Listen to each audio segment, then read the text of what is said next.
an attempted coup against Turkish President Recep Tayyip Erdogan. It was the bloodiest coup attempt. Bloodiest coup attempt. Bloodiest coup attempt in its history. Hundreds of people killed. And more than 2,000 others were injured. That was July 2016. And ever since then, Erdogan has blamed the Turkish cleric and man playing the game Who Wants to Hide Between My Legs, Fethullah Gulen.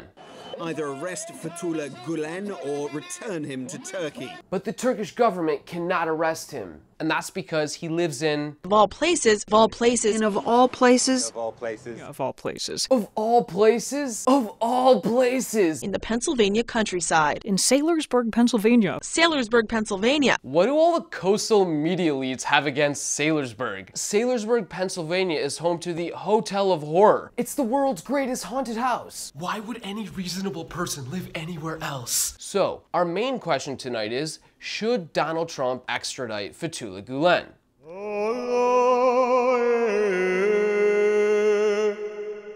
Okay, so who is Fethullah Gulen, and why does the Turkish government think he was behind the coup attempt? Sonuçta bir Erzurumlu çiftçinin çocuğu. Zamanla ilkokula gidiyor.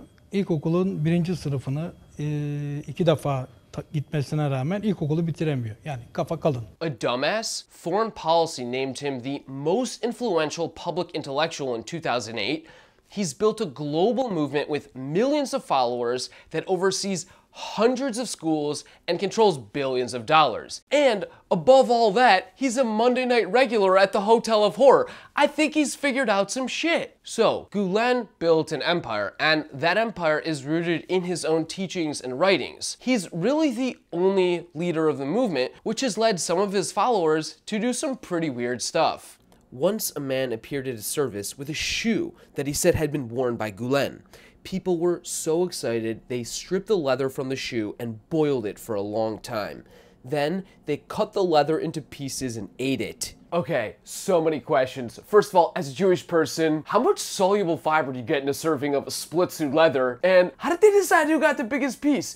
Il gordum benim dir, MBU parça benim. Gulen's no dumbass. He's groomed his followers for careers in the military, judiciary, and police. And many of them have gone on to take positions of power. Şöyle dedi, askeriyeyi, mülkiyeyi, emniyeti, yargıyı ele geçirin.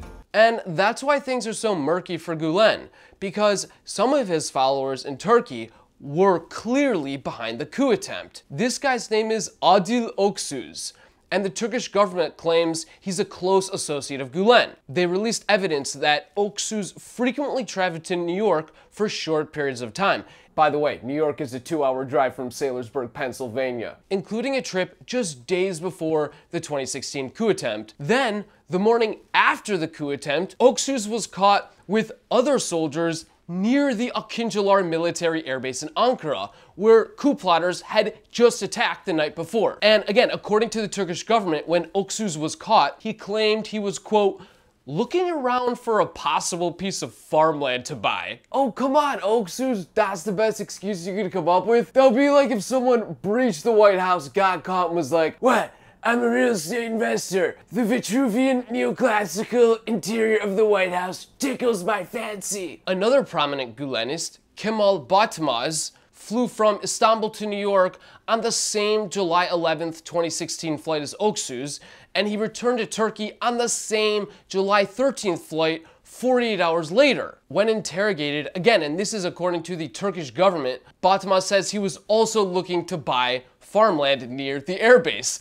Oh, come on, Batmaz. At least come up with a different excuse. I don't know, say you were out late at night cow tipping, or maybe something a little more believable, like you were playing chess with a bull semen collector. So, why are two important Gulenists flying 22 hours, just 72 hours before the coup attempt, to spend less than 48 hours, a mere 2-hour drive from Saylorsburg, Pennsylvania? It's an interesting question, but it's just not enough evidence to extradite Gulen. And when it comes to releasing evidence of people committing egregious acts of murder involving 15 men and a bone saw at the Saudi consulate in Istanbul, the Turks have never been shy about sharing the evidence. Clearly, if the Turkish government had evidence linking Gulen to the coup attempt, they would have probably shared it by now. And observers in Europe have come to the same conclusion. A new in-depth report from the UK Foreign and Commonwealth Office says it hasn't found evidence to support President Erdogan's claim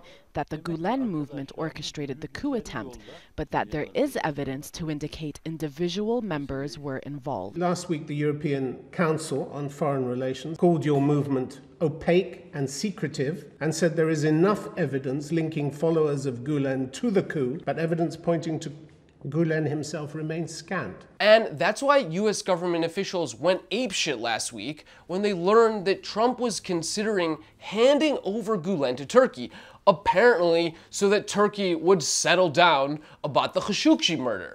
If you like this episode, then check out some of our other episodes on Palestine, Saudi Arabia, US foreign policy, and other topics. Okay, that's a lie, there are only 3 episodes, but please like and subscribe. Okay.